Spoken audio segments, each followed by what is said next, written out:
starters, congratulations. Glad to get the chance to see you again. And we'll start. I'm Lindsay Draper. I'm going to tell you that, and I'll give you a whole lot more because we did it before. After my co-judges tell you who they are, I'm going to have you do the same, introduce your teacher, and I will read you the question, which you obviously already know. Okay. Again, Lindsay Draper, Milwaukee County, Wisconsin. Susan Firestone, I'm a retired patent and trademark attorney who formerly practiced in Indiana. I now live in Michigan. I'm Jack Barlow. I teach politics at Juniata College in Pennsylvania. And you are? Hello, my name is Rex Dugan, and my favorite founding father is James Madison for teetering between anti-federalist and federalist to perpetuate the American values. Hi, my name is Stina Root, and my favorite founding father is Alexander Hamilton for the key role he played in establishing our national bank. Hi, I'm Julia Stewart, and my favorite founding father is George Washington for the way in which he selflessly set aside his personal affairs for the benefit of our young country. And on behalf of Unit 2, our coach Gretchen Wolfing, and the great state of Washington, thank you for judging us today. Well, the second question reads, in June 1787, one writer said, I reprobate the idea of a division of the states into 3 or 4 republics. The greatest enemy to America could have suggested nothing worse or more destructive. Why would some Americans have feared such a possibility in 1787? In your opinion, did these fears warrant the creation of a new constitution?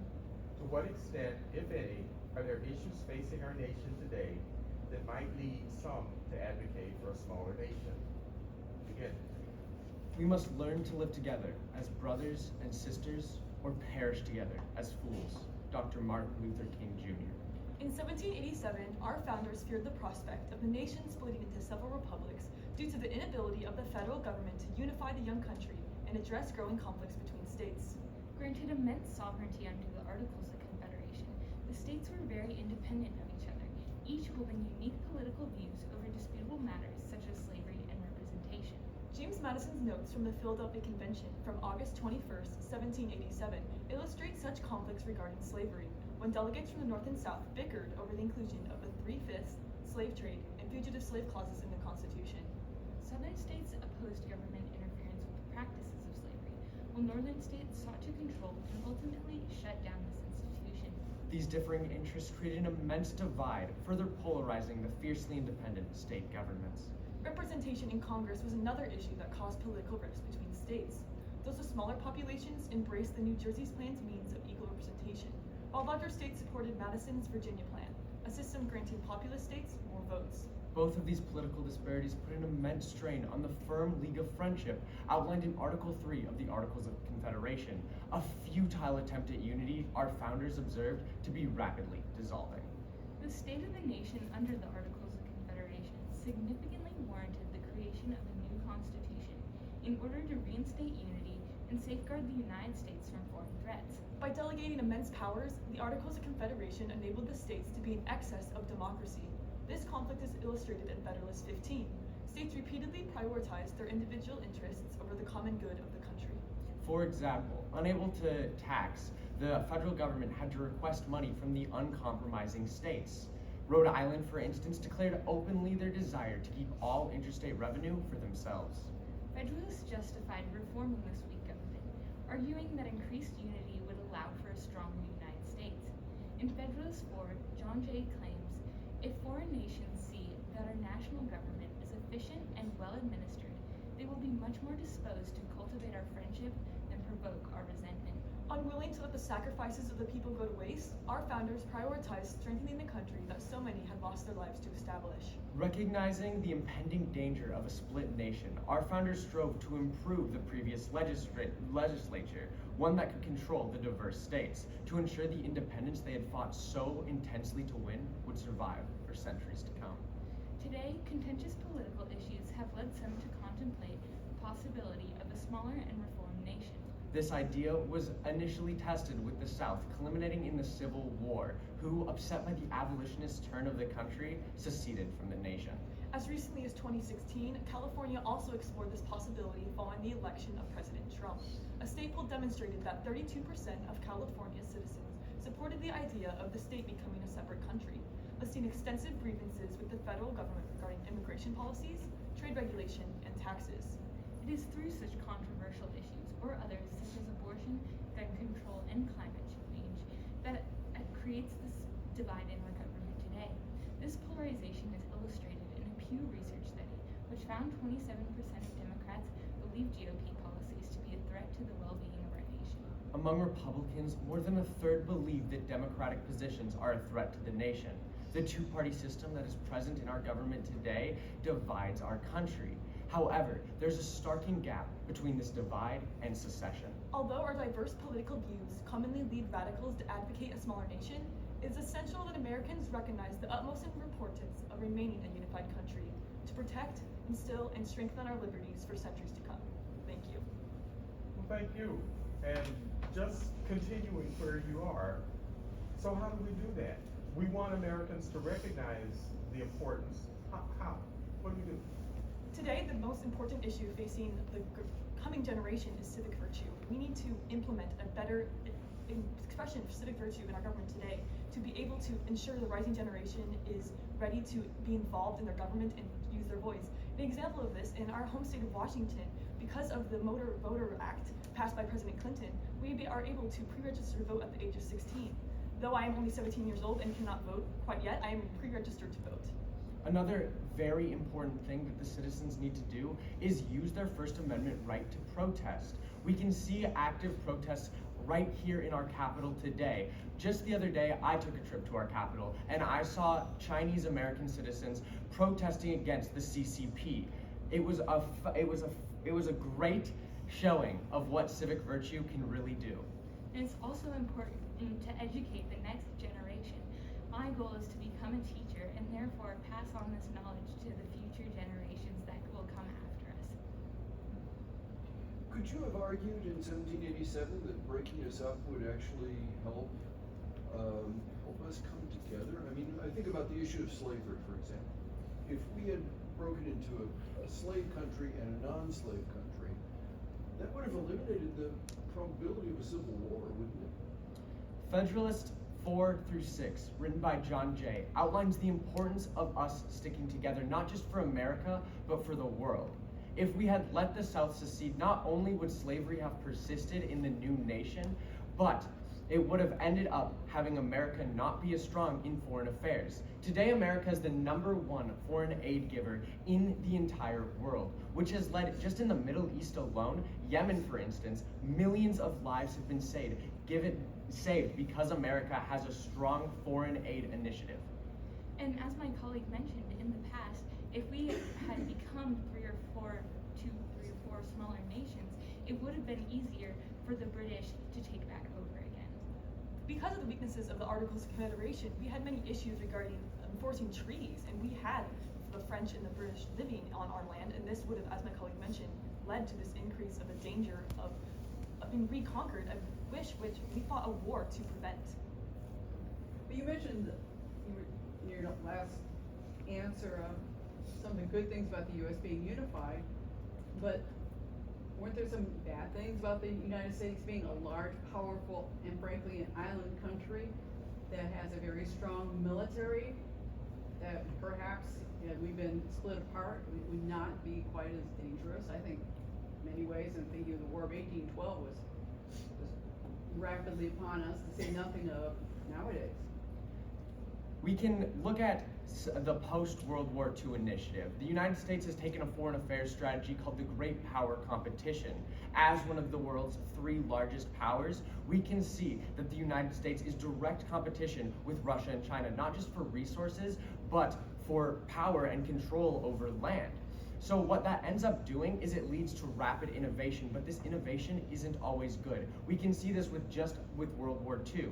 We saw the atomic bomb, which has led to mutually assured destruction being the only major deterrence stopping World War III. Relating back to the first part of your question, this was a major fear of the Anti-Federalists, that we would have concentrated power on the federal level far away from the the states. In our home state of Washington, we kind of can see this as we are across the country from our capital, Washington, D.C.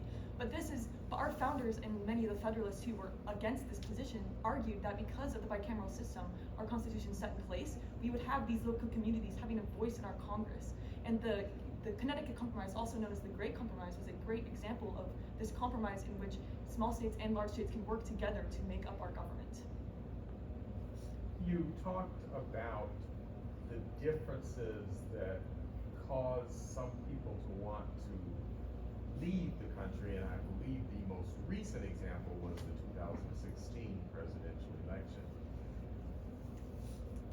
How do we go about not letting the differences, because we're always, I mean, there are too many of us not to fight each other.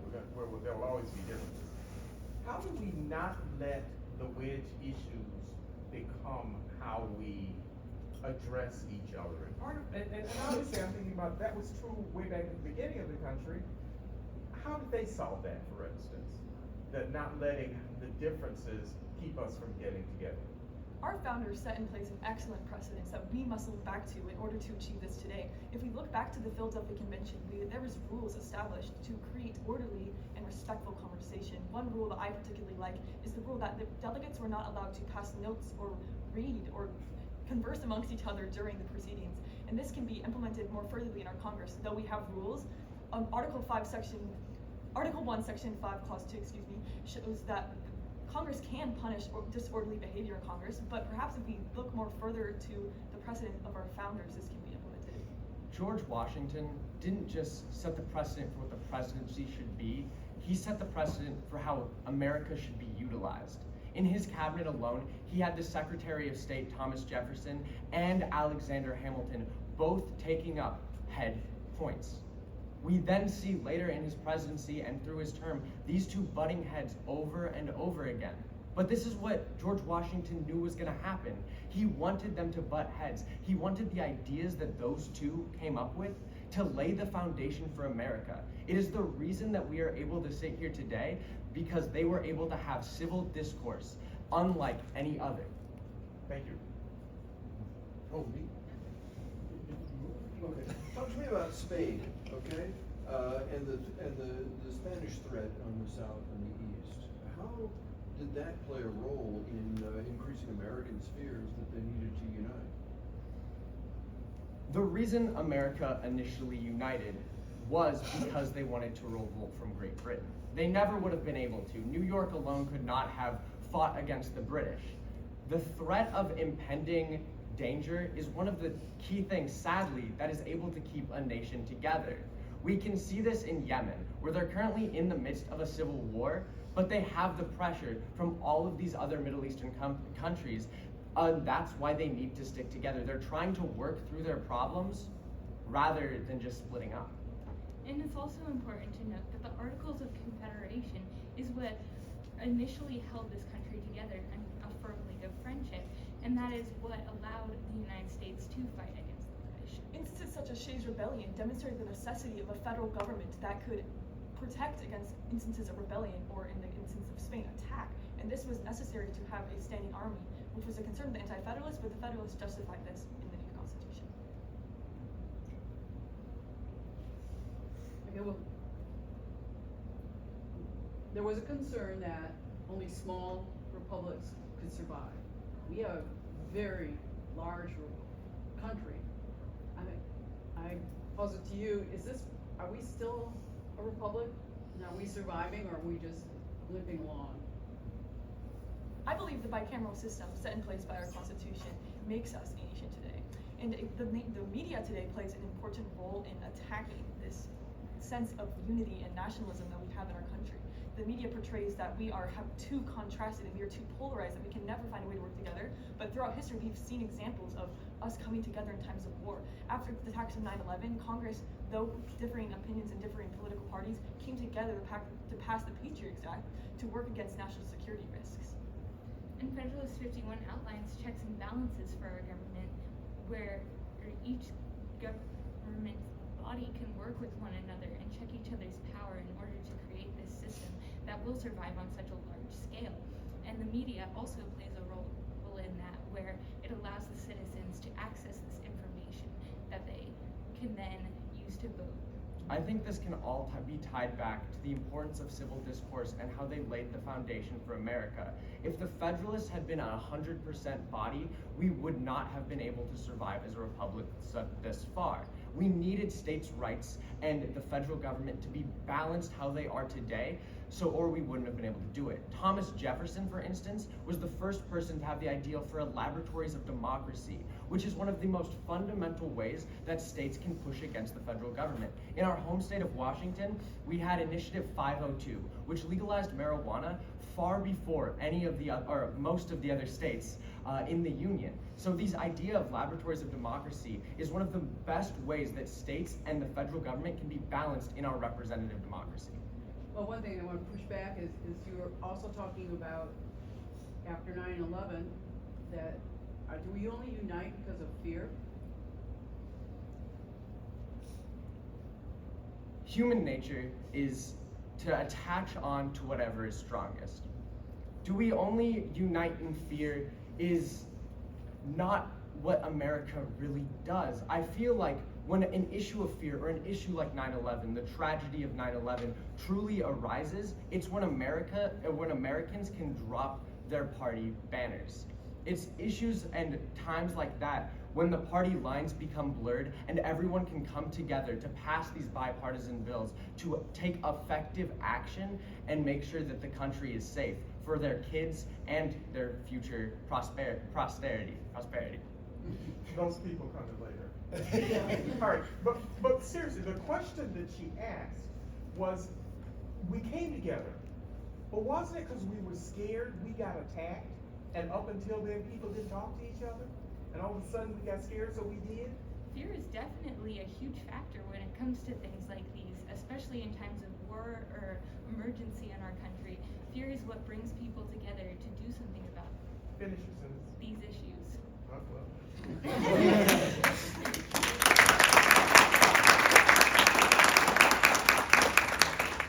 Okay, so we have a little feedback for you here. Am I still going? No, but go on. No, Jack, that's it. Good job. Thank you. I thought that the opening statement, I don't know why I thought. Jack, go ahead. I thought the opening statement was very well organized. You were very clear about how you organized, talked about the alternatives, Articles of Confederation, etc. I would like to have heard a little bit more, and which is why I asked the follow-up question, a little bit more about foreign policy and why that was a concern. But you brought in some good things: Civil War, secession.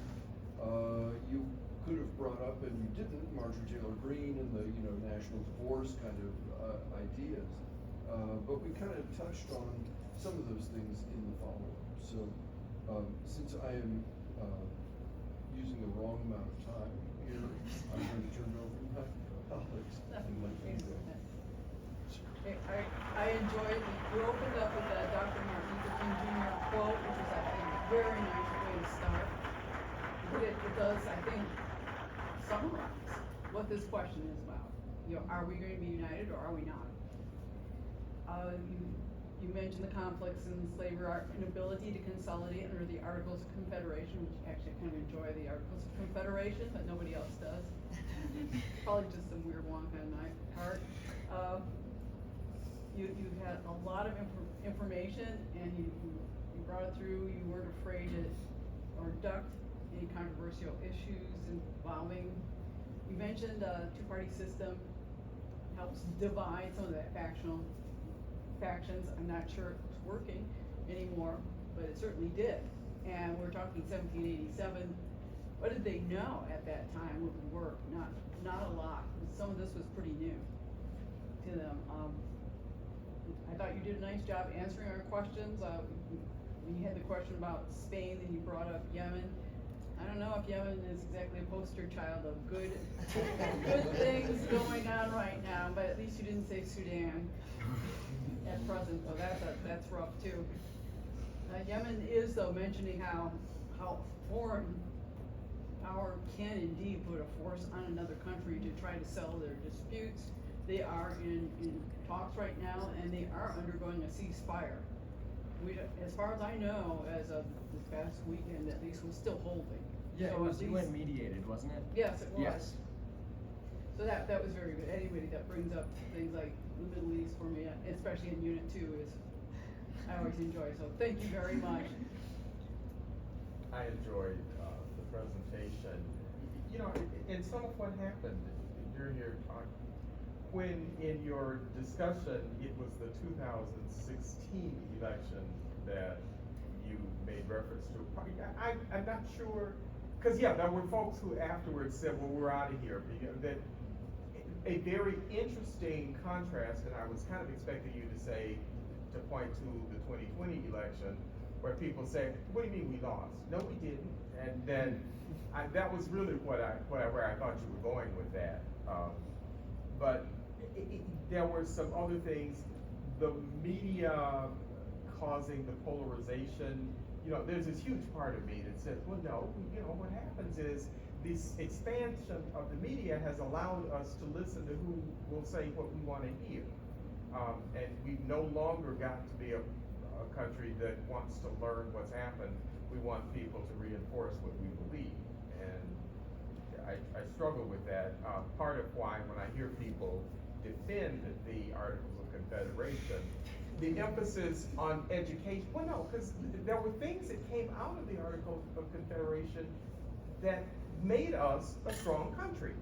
And the education piece is one, because part of why you had some elite people in the beginning say, no, they shouldn't be part of this, is because we did have a bunch of uneducated people in our country. So, anyway, I need to shut up. So I really very much appreciated your presentation. Y'all didn't let him have as much coffee this morning, did you? No, really, and I'm sorry, I'll be quiet, but you do really work well together, and it's fascinating to watch you. I have so much fun just looking at you. So, good job.